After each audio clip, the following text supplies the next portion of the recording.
Hi friends, welcome to Raga's kitchen. Friends, இன்றைக்கி வீடியோவில் கேழ்வரகு மாவோட அவல் சேர்த்து சூப்பரான டேஸ்டியான ஹெல்த்தியான ஒரு டிஃபன் ரெசிபி தான் ஃப்ரெண்ட்ஸ் பார்க்க போகிறோம். சின்ன குழந்தைங்கலேருந்து பெரியவங்க வரைக்கும் எல்லோரும் விரும்பி சாப்பிடுவாங்க. ட்ரை பண்ணி பாருங்கள். இப்போ இந்த டிஃபன் செய்கிறதுக்கு 1 கப் கேழ்வரகு மாவும் 1/2 கப் அளவுக்கு லேசான அவலும் எடுத்திருக்கேங்க. ஒரு மிக்சிங் பவுல் எடுத்து 1/2 கப் அவலை இதில் போட்டுக்கலாம். போட்டு ஃபஸ்ட் இதை நல்லா கழுவி எடுத்துக்கலாம்.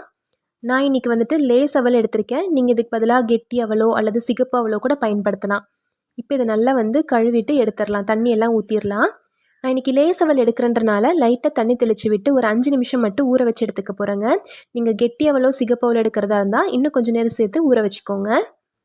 இப்போ பாருங்கள், ஒரு 5 நிமிஷத்தில் அவல் தண்ணி எல்லாத்தையும் இழுத்து நல்லா சாஃப்டாக ஊறிடுச்சு. இது நல்லா ஊறினதுக்கு அப்புறமா இப்போ கை வச்சு இந்த மாதிரி பிசைஞ்சு விட்டுக்கோங்க.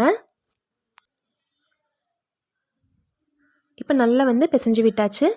இப்போது இந்த அவல் கூட 1 கப் அளவுக்கு கேழ்வரகு மாவு, ராகி மாவு எடுத்து வச்சுருக்கோம் இல்லைங்களா, இதை போட்டுக்கலாம். இது கூடவே ஒரு பெரிய வெங்காயத்தை நல்லா பொடியாக நறுக்கி எடுத்து வச்சுருக்கேங்க, அதையும் சேர்த்துடலாம்.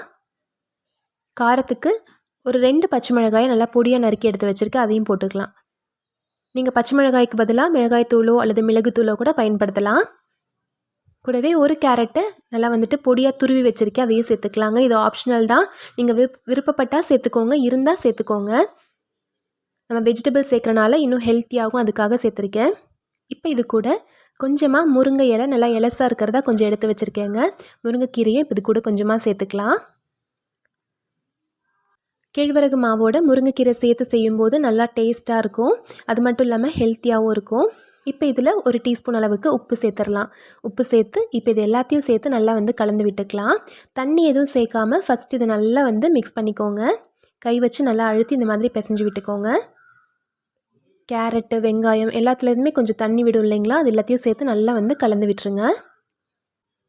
இப்போ நம்ம ரெடி பண்ணுற இந்த மாவுலேருந்து நம்ம 2 வகையான டிஃபன் பண்ணலாங்க.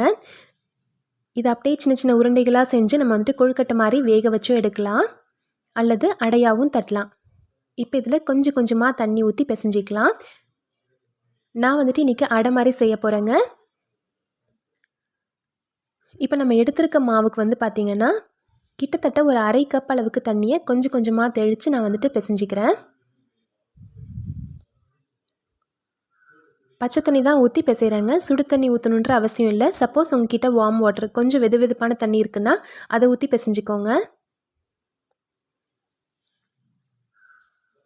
இப்போ பாருங்கள், கரெக்டாக நான் 1/2 கப் அளவுக்கு தண்ணி ஊற்றி பிசைஞ்சிருக்கேன். இந்த அளவுக்கு மாவு சாஃப்டாக இருக்கணும், ரொம்ப ஹார்டாக இருக்கக்கூடாது. பாருங்கள், நீங்கள் கையில் எடுத்து இந்த மாதிரி விரலில் வச்சு தட்டும் போதே நல்லா சாஃப்டாக தட்டுறதுக்கு ஈஸியாக வரணும். இந்த மாதிரி ரெடி பண்ணிக்கோங்க.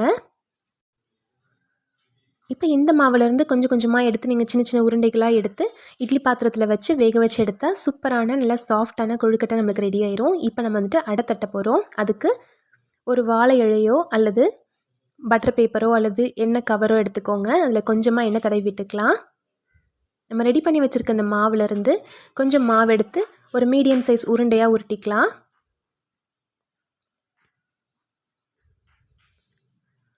உருட்டிட்டு இப்போ நம்ம நம்ம எண்ணெய் தடவி வச்சுருக்கோம் இல்லைங்களா, அந்த பட்டர் பேப்பரில் நல்லா மெலிசாக தட்டிக்கலாம்.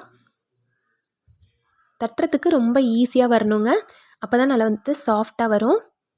நம்ம சாதாரணமாக கேழ்வரகு மாவில் அடை செய்யும்போது கொஞ்சம் ஹார்டாக இருக்க மாதிரி இருக்கும். குழந்தைங்கள்லாம் விரும்பி சாப்பிட மாட்டாங்க, வயசானவங்களும் கொஞ்சம் கஷ்டப்படுவாங்க. இந்த மாதிரி நீங்கள் அவல் சேர்த்து செய்யும்போது நல்லா சாஃப்டாக இருக்கும். இப்போ பாருங்கள், தட்டியாச்சு, நல்லா மெலிசாக தட்டியாச்சு. கவரோ அல்லது பட்டர் பேப்பரோ அல்லது வாழை இலையிலோ எடுத்து நீங்கள் தட்டும்போது ஈஸியாக எடுக்கிறதுக்கு இந்த மாதிரி வரும். இப்போ ஸ்டவ்வில் ஒரு தோசை கல் வச்சிடலாங்க. கல் நல்லா சூடாகட்டும். கல் நல்லா சூடானதும் நம்ம தட்டி வச்சுருக்க அடையை போட்டுக்கலாம். சுற்றி கொஞ்சமாக எண்ணெய் விட்டு மூடி வச்சு வேக வச்சுக்கலாம். இந்த மாவில் நம்ம முருங்கைக்கீரை, கேரட்டு, கேழ்வரகு மாவு இதெல்லாம் சேர்த்துருக்கனால ரொம்ப ஹெல்த்தியான ஒரு டிஃபனாக இருக்குங்க.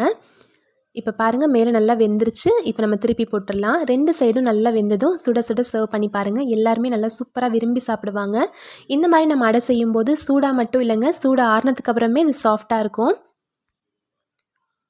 மூடி வச்சு வேக வச்சுக்கோங்க, அப்போ தான் நல்லா சாஃப்டாக வரும். இப்போ பாருங்கள், 2 சைடும் நல்லா வெந்துருச்சு. இப்போ நம்ம சர்வ் பண்ணிடலாம். டேஸ்டியான கேழ்வரகு அவல் அடை ரெடி ஆயிடுச்சு. வெங்காய சட்னியோ அல்லது தேங்காய் சட்னியோ வச்சு சாப்பிடும்போது ரொம்ப டேஸ்ட்டாக இருக்கும். பாருங்கள், இந்த அடை எவ்வளோ சாஃப்டாக இருக்குது பாருங்கள்.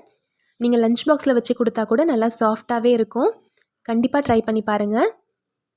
இந்த கேழ்வரகு அடை ரெசிபி உங்களுக்கு பிடிச்சிருந்துச்சுன்னா நம்ம சேனல் ராகாஸ் கிச்சனில் ஒரு லைக் கொடுங்க. ஃப்ரெண்ட்ஸ் கூட இந்த வீடியோவை ஷேர் பண்ணிக்கோங்க. சப்ஸ்கிரைப் பண்ணி வச்சுக்கோங்க. இப்போ நம்ம செஞ்ச அளவுக்கு வந்து பார்த்திங்க அப்படின்னா கரெக்டாக வந்து ஒரு 7 அடை இந்த சைஸில் வந்திருக்குங்க. தேங்க்யூ.